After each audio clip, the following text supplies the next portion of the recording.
श्री शिवाय नमस्तुभ्यम, हर हर महादेव। अभी तक तो सभी को पता चल गया होगा क्योंकि सोशल मीडिया पे बहुत तेज फैली है ये बात, और वैसे भी एक दूसरे से बात करके भी पता चल रही है कि कल है चंद्र ग्रहण। क्या है? 7 सितंबर को चंद्र ग्रहण लगने वाला है, और इसको लेकर बहुत ही अफरा तफरी देखने को मिल रही है क्योंकि दिन बहुत विशेष है। चंद्र ग्रहण तो लग रहा है, सूतक काल लग रही है, और भारत में चंद्र ग्रहण दिखेगा, इसलिए भारत में भी ये मान्य है, इसलिए सूतक काल भी भारत में मान्य है। और यह इसलिए विशेष है क्योंकि श्राद्ध पूर्णिमा का विशेष दिन है।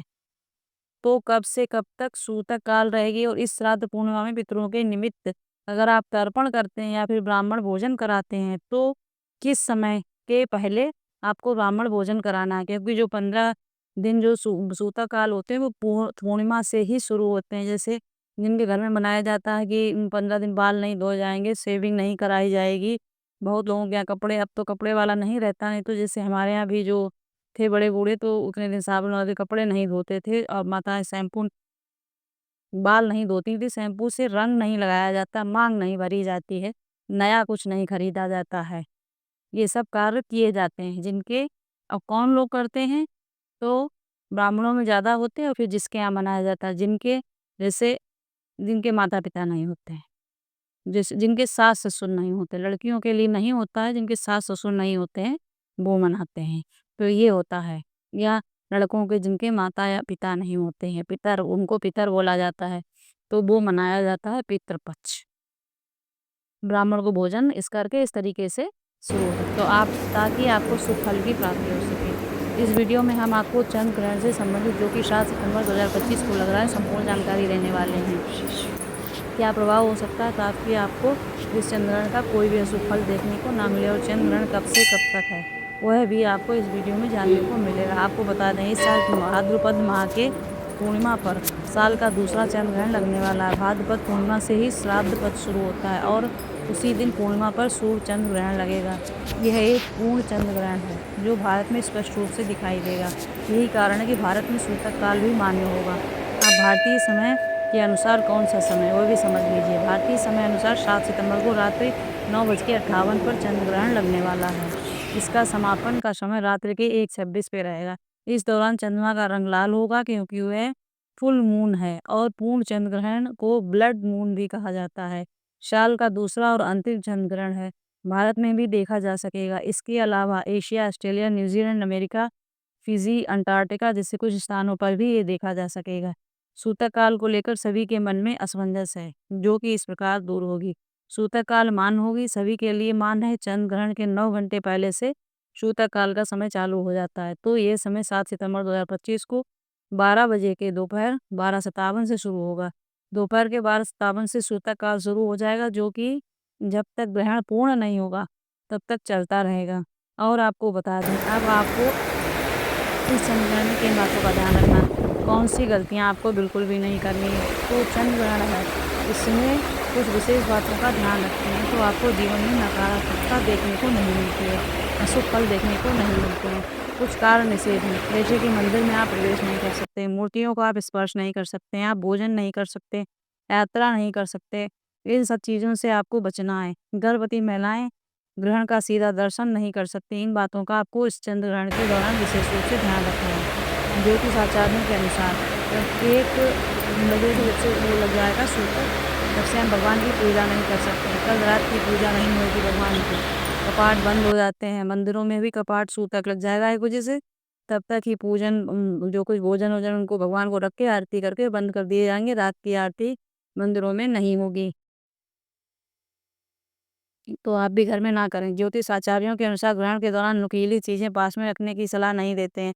पास में नुकीली चीज़ें ना रखें। इसके लिए ग्रहण के दिन कोई भी नुकीली चीज़ें जैसे चाकू, नेल कटर, सेफ्टी पिन अपने पास ना रखें। राहु का प्रभाव बढ़ने के कारण नकारात्मकता आपके जीवन में आ सकती है, इसलिए इन चीज़ों का आप ग्रहण के दौरान उपयोग ना करें। आपको मैं आसान भाषा में समझा देती हूँ, ग्रहण में क्या नहीं करना चाहिए। ग्रहण के समय में आपको सोना नहीं है, बाल या नाखून भी आपको नहीं काटना चाहिए। ग्रहण में कोई रसोई का कोई भी काम नहीं करना चाहिए। ग्रहण में भोजन ग्रहण नहीं करना चाहिए। पूजा पाठ और भगवान की मूर्तियों को स्पर्श नहीं करना चाहिए। पूजा पाठ मूर्ति तो सूतक लग जाएगा तब से ही नहीं होएगा, लेकिन भोजन तो लोग शाम को करेंगे ही, तो वो 9 बजे से पहले कर लें, उसके बाद में भोजन नहीं किया जाएगा। कोई भी खरीदारी ग्रहण में ना करें, शरीर पर तेल नहीं लगाना चाहिए, गर्भवती महिलाएँ बाहर जाने की भूल ना करें, आसमान को नहीं देखना चाहिए, सुई से जुड़ा हुआ कोई भी कार्य इस समय पर नहीं करना चाहिए। इन चीज़ों का आपको ध्यान रखना है। पा धार्मिक मान्यताओं के अनुसार ग्रहण के समय में आप मंत्रों का उच्चारण कर सकते हैं। ऐसे में जीवन में आपको पॉजिटिविटी देखने को मिलती है। ओम नमो भगवते वासुदेवाय या फिर जिस भी भगवान का जो भी मंत्र स्मरण करना चाहें वह कर सकते हैं। महामृत्युंजय मंत्र का स्मरण कर सकते हैं। श्री शिवाय नमस्तुभ्यम या शिवाय या फिर ओम नमः शिवाय इन मंत्रों का उच्चारण कर सकते हैं। मंत्रों का उच्चारण और जाप करने में कोई भी मनाही नहीं।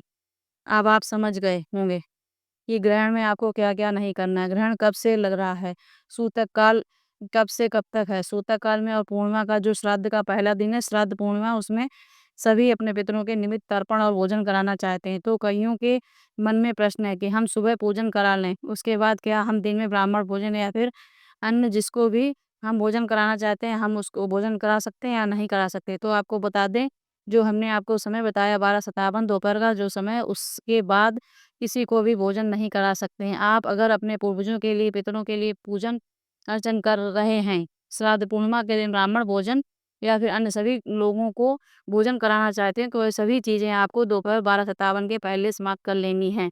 सुबह से आप पूजन कर सकते हैं, 8 से 9 बजे तक पूजन कर सकते हैं, 10 बजे तक पूजन कर सकते हैं, 12 बजे तक पूजन कर सकते हैं। सभी को तभी आप बुलाएँगे और भोजन कराएँगे, करने नहीं आएँगे, क्योंकि इस समय पर भोजन नहीं किया जाता है। सूतक काल में भोजन करना वर्जित है। भगवान का पूजन अर्चन करना वर्जित माना जाता है। इन बातों का सूतक काल में आपको ध्यान रखना है। अब कई ऐसी चीज़ें हैं रहती हैं, जैसे गर्भवती महिलाएँ, उन्हें विशेष रूप से ध्यान देना कि उन्हें इस समय के बीच में सोना नहीं चाहिए। भगवान के मंत्र का उच्चारण करते रहना चाहिए।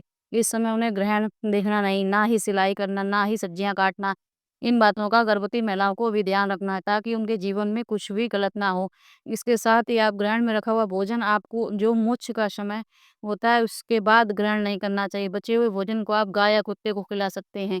ये भोजन आपके लिए आफ़त बन सकता है। ऐसा धार्मिक धार्मिक मान्यताओं में लिखा है। इसके साथ ही आप को बता दें, ग्रहण जो है वह एक ऐसी प्रक्रिया है जिसमें सूर्य की रोशनी जब चंद्रमा में पहली पड़ती है और बीच में जब पृथ्वी आ जाती है, तो ऐसे में ग्रहण बनता है और इसे हम चंद्र ग्रहण कहते हैं। और चंद्र ग्रहण के समय जो वैज्ञानिक मान्यता दृष्टिकोण है वो इस प्रकार है। चंद्र ग्रहण तब होता है जब सूर्य और पृथ्वी के बीच में चंद्रमा आ जाता है और पृथ्वी की छाया चंद्रमा पर पड़ती है। खगोल शास्त्री इस स्थिति में चंद्रमा पर पूरी छाया जब पड़ जाती है तो चंद्रमा में लालिमा छा जाती है। इसे ब्लड मून कहा जाता है। धार्मिक मान्यता इसे शुभ-अशुभ से जोड़ती है, जबकि विज्ञान इसे केवल प्राकृतिक घटना मानता है। आशा करती हूँ कि इस वीडियो से आपको चंद्रग्रहण से सभी जानकारियाँ समझ में आई होंगी। और आपको एक बता दें, जो सबके ही मन में ये क्वेश्चन होएगा, पहले जब हम भी बाहर रहने आए थे, जहाँ हमको कुश नहीं मिलते थे, कुश होते हैं। कुश जो हमारी माताएँ-बहनें उसकी पूजा करती होंगी, हरछठ की, उसमें उन्होंने देखा होगा कुश आते हैं। पत्ते आते हैं और कुश बंधे होते हैं साथ में, वो कुश होते हैं। अगर आप वो विसर्जित नहीं करती हैं तो घर में रखा रहता है तो उसमें कुश होते हैं। या आपके आस-पास कोई ब्राह्मण है तो उनके पास कुश होता है। ब्राह्मण जब पूजन कराने आते हैं तो जो उनको अंगूठी जैसी पहनाते हैं, कुश आके पहनाती हैं। इसी भादों मास में ही कुशा उखाड़े जाते हैं। रात में के ब्राह्मण लोग उखाड़ते हैं और फिर वो साल भर चलाते हैं। तो वो कुश उनको खाने में डालने से क्या होता है कि जैसे सूतक 1 बजे से लग रहा है तो उससे पहले भोजन में सब में डाल दें। दूध है, घी है जैसे, तो क्या होता है अपवित्र नहीं होते। लेकिन अब अगर नहीं मिल रहा है कुछ, सबसे बड़ा क्वेश्चन ये है कि कुछ नहीं मिल रहा है तो क्या करें? तो आप जब सुबह पूजन करके जल चढ़ाने जाएँ तभी तुलसी दल तोड़ना है बहुत सारे से, तोड़ के रख लें, क्योंकि एक मान लो फिर खाना ना बनाने लगे, भूल गए, 1 बजे से सूतक लग जाएगा, फिर तुलसी मैया छुई नहीं जाएँगी। फिर अपने सभी भोजन में सुबह से ही आप डाल दीजिए तो भूलने का कोई क्रम नहीं रहेगा। दूध, दही, घी, खाना सब में तुलसी के दल डाल दीजिए, जिससे कि आपका भोजन अपवित्र नहीं होएगा और पूर्ण बना रहेगा। इस तरीके से आप ग्रहण का कार्य कर सकते हैं। अगर और कोई कमेंट है तो आप पूछ सकते हैं, हम उसको बताने का प्रयास करेंगे। श्री शिवाय नमस्तुभ्यम, राधे राधे।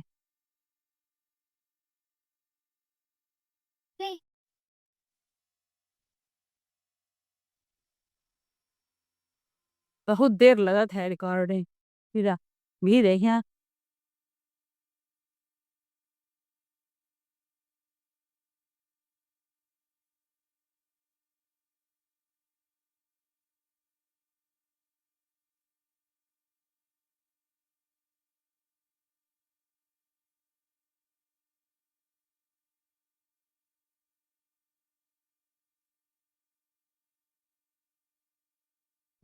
You. बिल्कुल उधर साइड है दोन सब ठीक है देख हमने की सीढ़ी है भी पहले की दोनों हमारी बोरी सीढ़ी में लगी चढ़ा दिया ऊपर से दिखाए ना फिर मिस्त्री बे घूम रही थी चले आ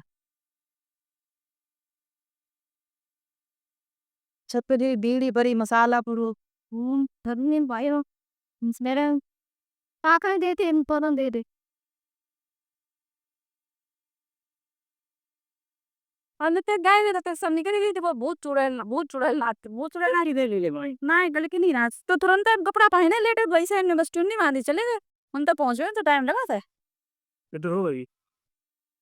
बिट्टू हाँ नहीं बिट्टू गयो ना बिट्टू लेके जाते तो और लेट होता फिर